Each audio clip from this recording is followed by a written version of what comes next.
Welcome to my SRM education channel.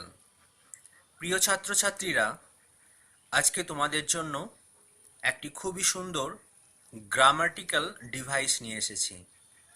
এটি হলো nominative absolute. Nominative absolute দিয়ে আমরা দুটো সিম্পল সেন্টেন্সকে জয়েন করতে পারবো এবং জয়েন করে একটা সিম্পল সেন্টেন্স তৈরি করতে পারবো। তোমরা জানো সিম্পল সেন্টেন্স কাকে বলে? যে সেন্টেন্সের মধ্যে একটি মাত্র ফাইনাইট ভার্ব থাকবে তাকে সিম্পল সেন্টেন্স বলবে। অর্থাৎ যখন আমরা দুটো সিম্পল সেন্টেন্সকে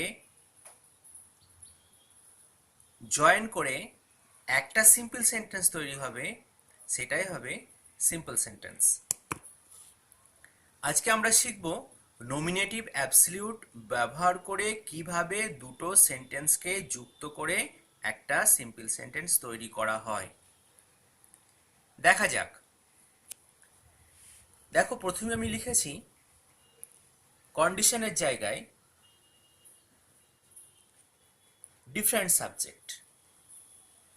যখন দুটো সেন্টেন্সের সাবজেক্ট ভিন্ন হবে তখন আমরা নমিনেটিভ অ্যাবসলিউট ব্যবহার করব।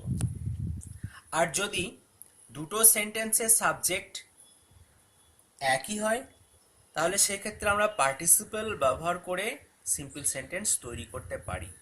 কিন্তু এখানে দেখো, দুটো সিম্পল সেন্টেন্সের সাবজেক্টগুলো কিন্তু ভিন্ন। প্রথম সেন্টেন্সটা দেখো, এখানে দেখো সেন্টেন্সটা কি লেখা হয়েছে, the sunset. The sun set, এখানে দ্য সান হচ্ছে সাবজেক্ট। দ্বিতীয় সেন্টেন্সটা উই কেম ইন, এখানে উই হচ্ছে সাবজেক্ট। তাহলে দ্য সান আর উই এই দুটো হচ্ছে ভিন্ন সাবজেক্ট। এই যে ভিন্ন সাবজেক্ট দুটো, এই দুটো কিভাবে যোগ করেছি দেখো। দ্য সান, তারপরে কি নিয়ে এসেছি, সানের পরে একটা হ্যাভিং নিয়ে এসেছি, তারপরে সেট বসিয়েছি। এই সেটটা হচ্ছে V3, অর্থাৎ ভার্বের তৃতীয় রূপ, past participle of A verb. তাহলে দেখো কি করেছি, দ্য সান, সানের পর কি নিয়ে এসেছি, হ্যাভিং নিয়ে এসেছি, হ্যাভিং এর পর V3 বসিয়েছি, তারপরে কমা দিয়ে বাকি অংশটা যোগ করে দিয়েছি, উই কাম। তাহলে আমার সিম্পল সেন্টেন্স কি হলো, the sun having set comma we came in. সূর্য অস্ত যাওয়ার পর আমরা ভিতরে এসেছিলাম। বোঝা গেল? এই জায়গায় আমি যদি আর একটি উদাহরণ দিই তাহলে দেখো এটা স্পষ্ট হবে। পাশে দেখো ব্র্যাকেট আমি লিখেছি অ্যাকশন ভার্ব। এটা মাথায় রাখো, আমি পরে বিস্তারিত আলোচনা করে দিচ্ছি। আর একটা উদাহরণ আমি তোমাদের সামনে নিয়ে আসছি। দেখো, দ্য সান রোজ। পরের সেন্টেন্সটা হচ্ছে the fog disappeared. The fog disappeared.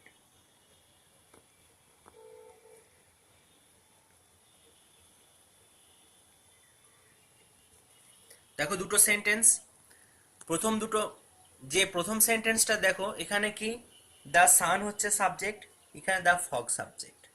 তাহলে দুটো সাবজেক্টই আলাদা। আমি প্রথমেই বলে দিয়েছি যে যদি সাবজেক্ট দুটো ভিন্ন না হয়, একই সাবজেক্ট হয়, তাহলে আমরা পার্টিসিপল ইউজ করে সেটাকে সিঙ্গেল সেন্টেন্স করতে পারি।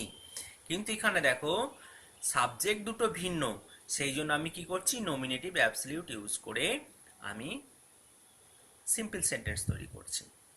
তাহলে এই জায়গায় ঠিক একইভাবে হবে, এটা পাস্ট টেন্সই রয়েছে দ্য সান, আমি প্রথমে কি বসিয়ে নেবো, দ্য সান ব্যবহার করব, দ্য সান। তাহলে রোজ আছে, এটা রোজ রয়েছে, এটা পাস্ট টেন্সে রয়েছে। তাহলে আমার কি করতে হবে, এটা একটা হ্যাভিং আনতে হবে, হ্যাভিং নিয়ে এলাম। আর রোজের ভি3 অর্থাৎ পাস্ট পার্টিসিপল অফ ভার্ব কি হবে, রাইজেন হবে, RISEN, রাইজেন। তারপরে দ্বিতীয় যে সেন্টেন্সটা, সেই সেন্টেন্সটা কমা দিয়ে আমি লিখে দেবো, দ্য ফগ ডিসঅ্যাপিয়ার্ড। বোঝা গেল?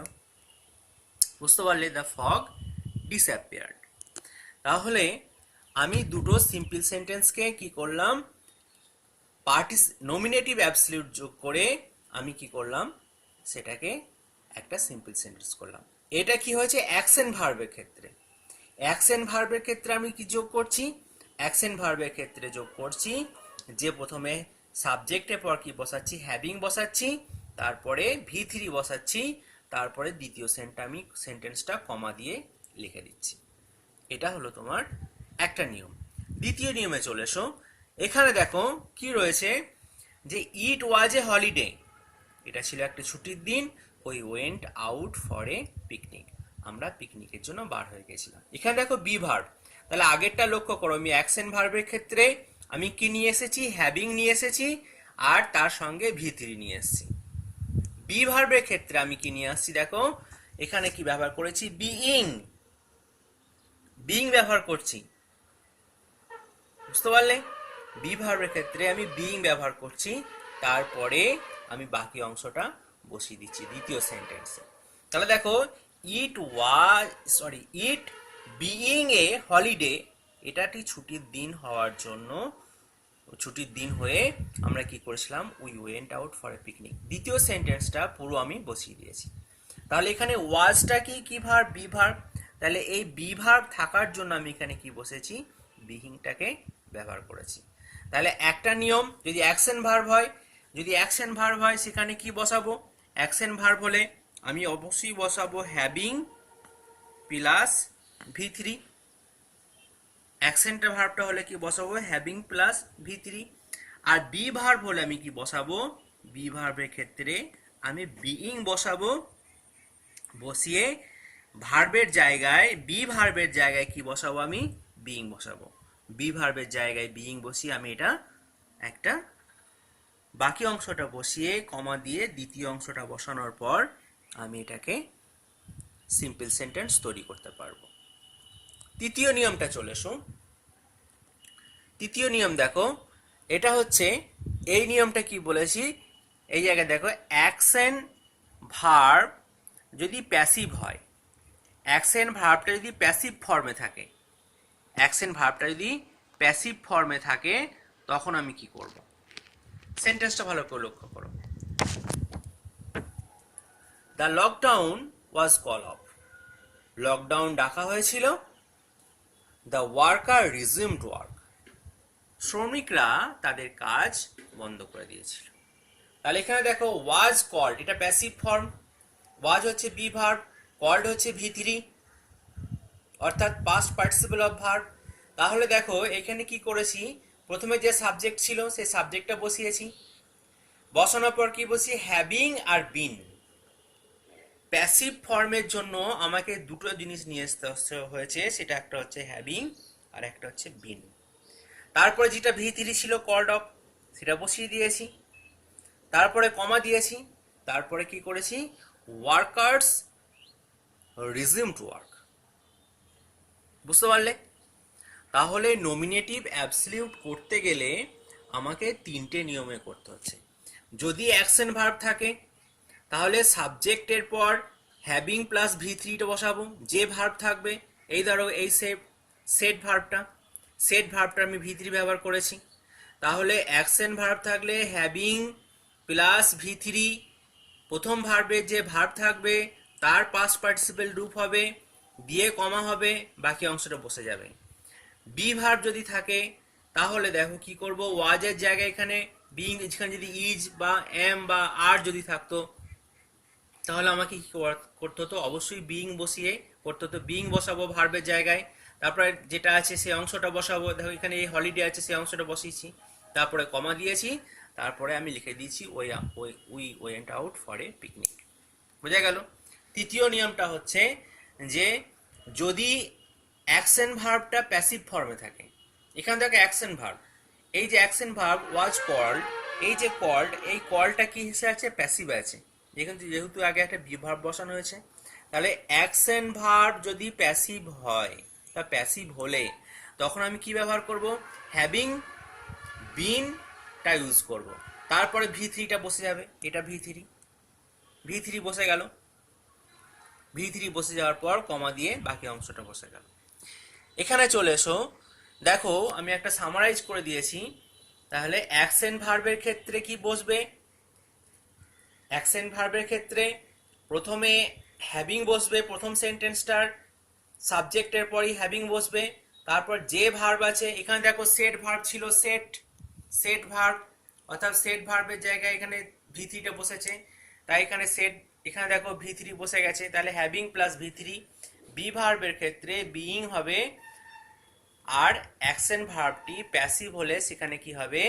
Having plus been plus V three হবে। এইটা হচ্ছে নমিনেটিভ অ্যাবসলিউট।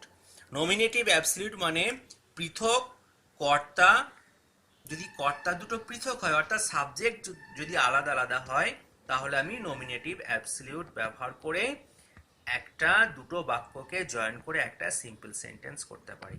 আর যদি সাবজেক্ট দুটো একই হয় তাহলে কি হবে? সেক্ষেত্রে আমি পার্টিসিপল ইউজ করতে পারবো। বোঝা গেল? তাহলে আমি নমিনেটিভ অ্যাবসলিউটটাকে তিনটে ভাগে ভাগ করেছি। একটা হচ্ছে অ্যাকশন ভার্বের ক্ষেত্রে একটা নিয়ম, অ্যাকশন ভার্বের ক্ষেত্রে হ্যাভিং প্লাস ভি থ্রি। তারপরে বি ভার্বের ক্ষেত্রে কি করব? বিইং বসাবো, সাবজেক্টের পরই বিইং বসে যাবে। আর তোমার অ্যাকশন ভার্বটা যদি প্যাসিভ ফর্মে থাকে তাহলে সেক্ষেত্রে কি করব? Having plus been plus V three হবে। আশা করছি তোমরা সকলে বুঝতে পেরেছো। এরপরে আমি তোমাদেরকে দুটো উদাহরণ দিচ্ছি, দুটো এক্সারসাইজ দিচ্ছি, তোমরা সেই দুটো করে আমার কমেন্ট বক্সে অবশ্যই উত্তর দুটো করে দেখাবে। আমি এক্সারসাইজ দুটো দিচ্ছি, দেখো।